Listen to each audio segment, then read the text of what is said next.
There is a phase on the awakening path that no one talks about, no one celebrates, and very few dare to name. It's the moment after the light has come on, when life doesn't sparkle the way it used to, when the old hunger for success, approval, identity, and survival collapses. And in its place, something far heavier arrives. It is not despair, but more like a deep, heavy stillness that whispers a terrifying sentence inside you. I don't want to die, but I don't want to exist either. People expect awakening to feel like clarity and finding purpose, but for many, it feels like the floor disappears. The roles you once played stop making sense. The stories that once fueled you lose their charge. You're still here, paying bills, making food, speaking to people, yet something inside has already stepped outside the game.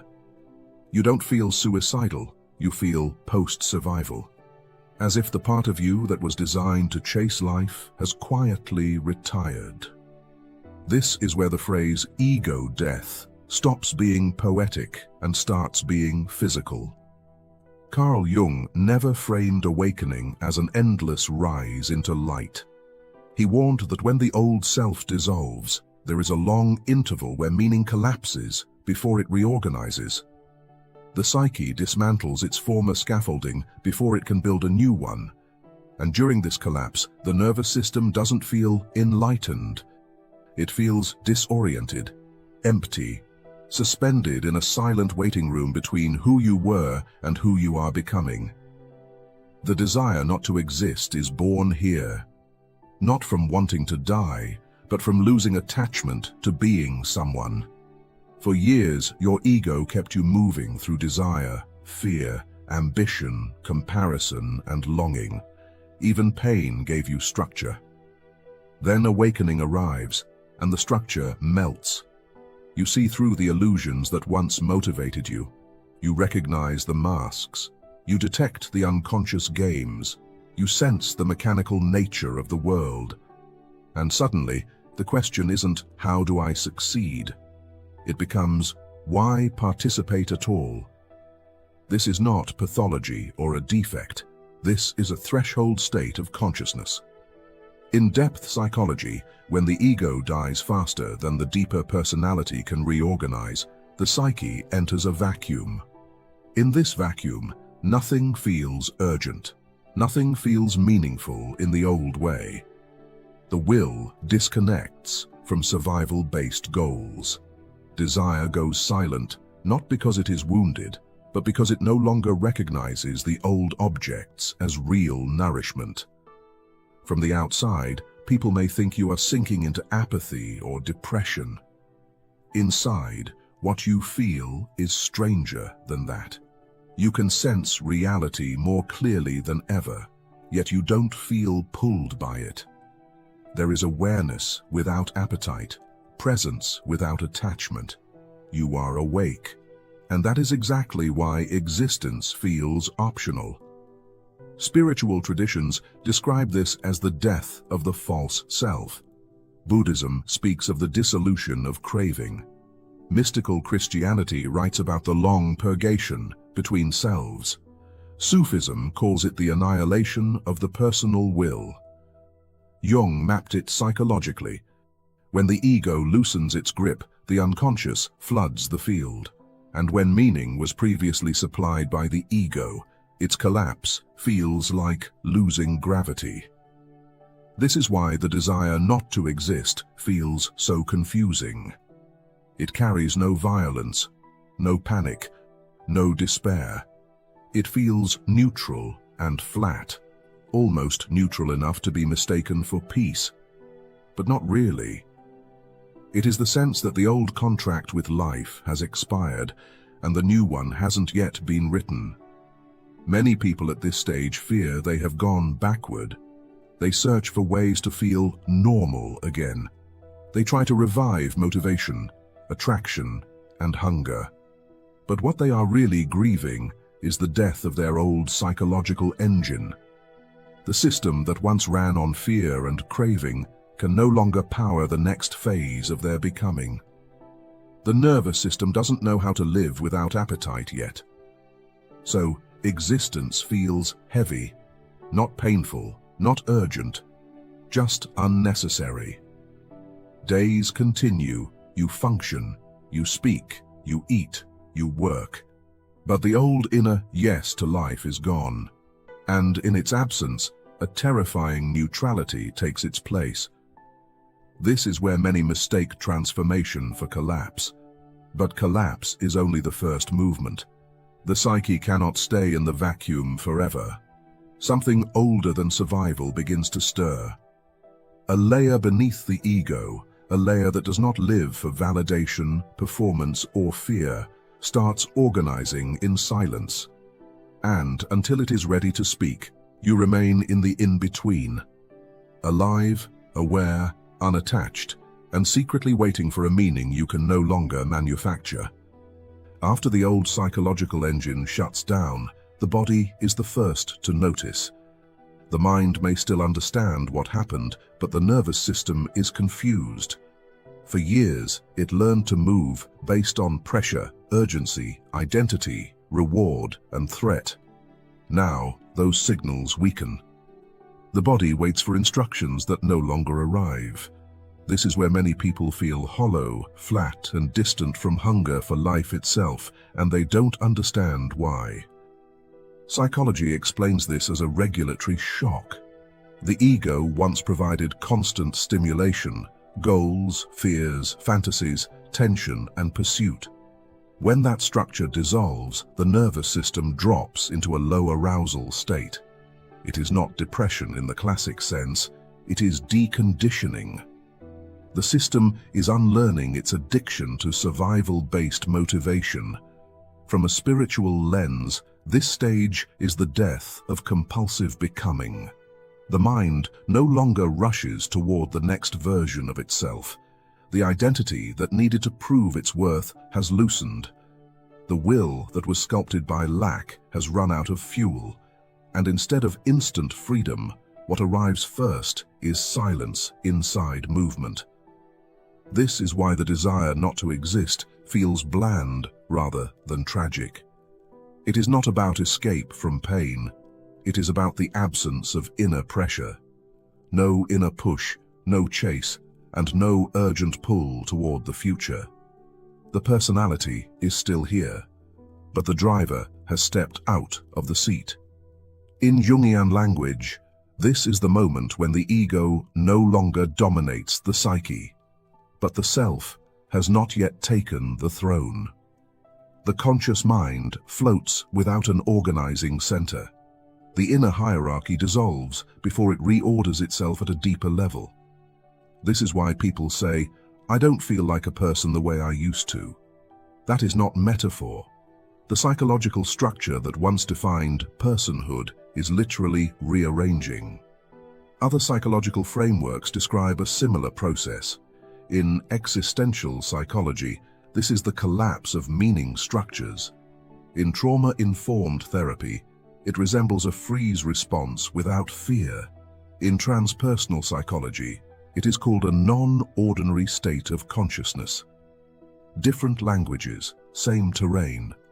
The danger here is not that the desire not to exist appears. The danger is when the mind interprets it through the old survival lens and decides something has gone wrong. Because from the old ego's viewpoint, stillness feels like failure.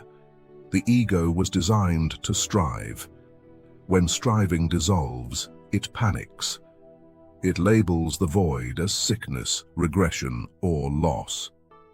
But from a deeper psychological position, this void is not absence. It is unoccupied space. And unoccupied space is where the deeper personality can finally assemble without interference. This is why forcing motivation back rarely works.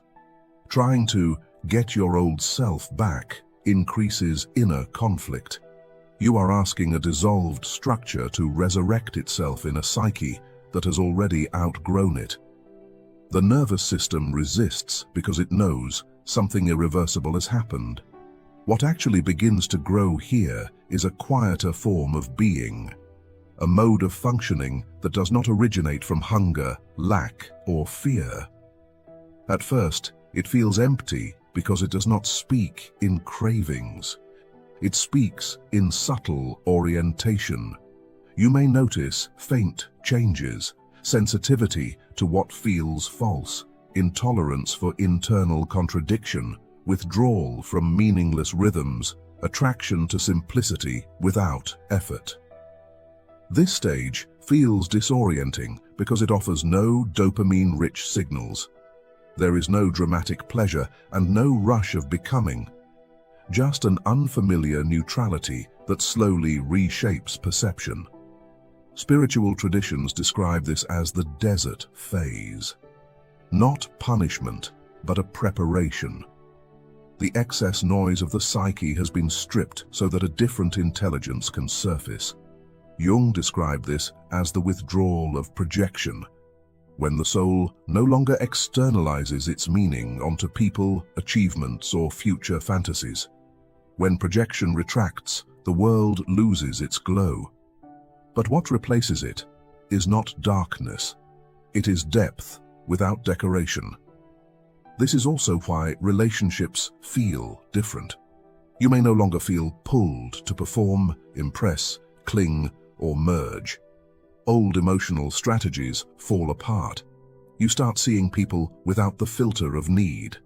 And that can feel isolating at first, because need was once the invisible glue holding everything together.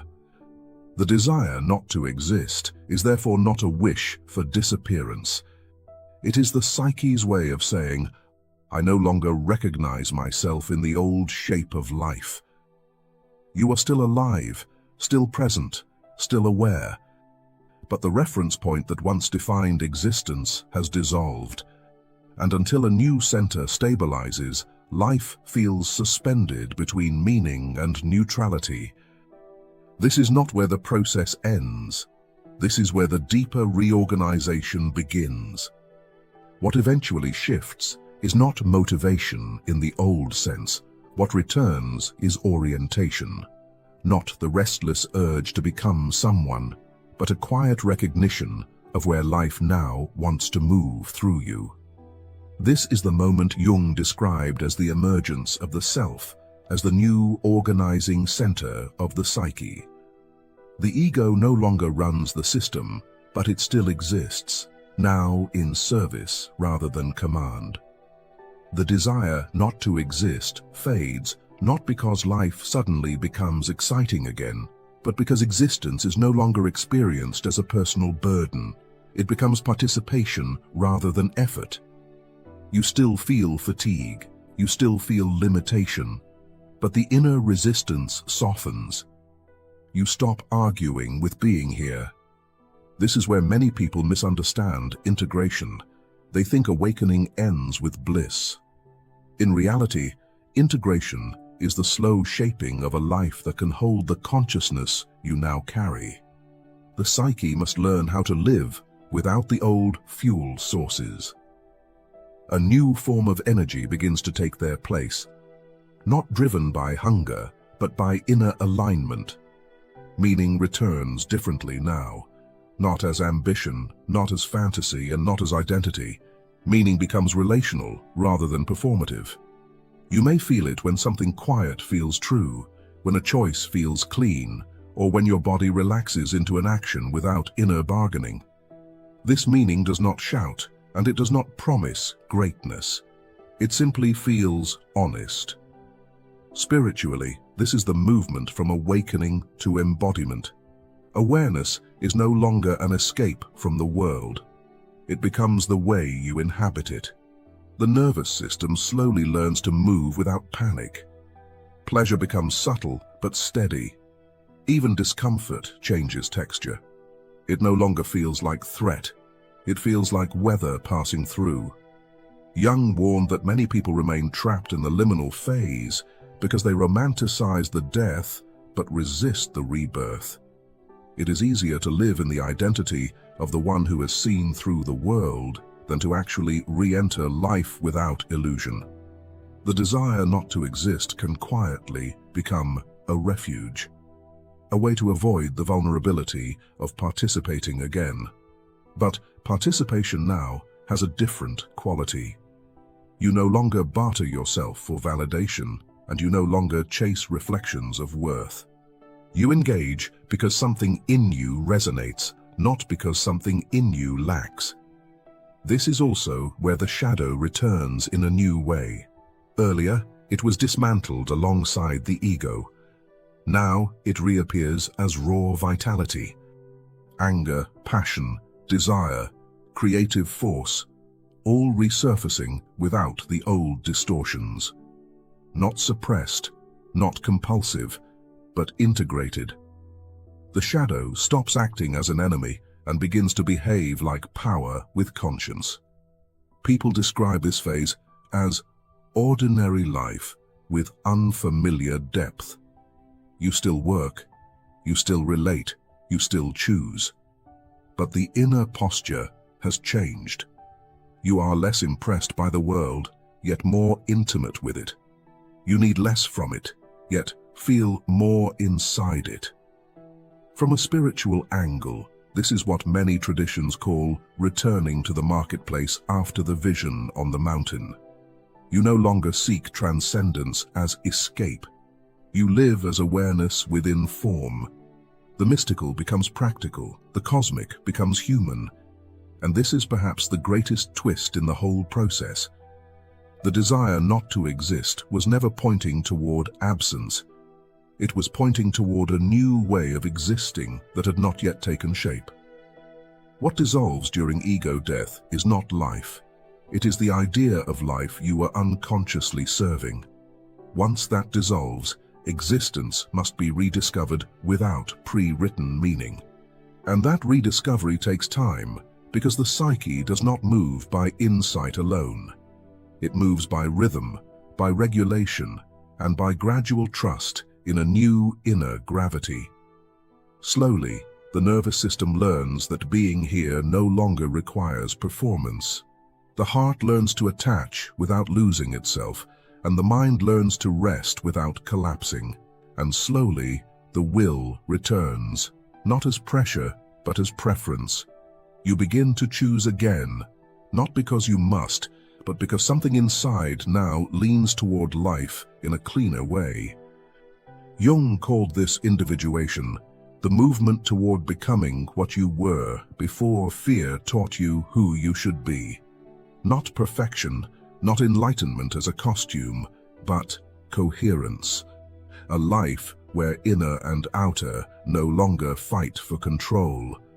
The desire not to exist was a message from the depths, not a verdict. It was the psyche saying, the old version of living is no longer viable. And once that message is listened to rather than resisted, existence reorganizes itself around a quieter, truer center. You don't return to who you were. You return as someone who no longer needs to leave themselves to live. If any part of this felt like it was speaking directly to where you are right now, I'd love to hear your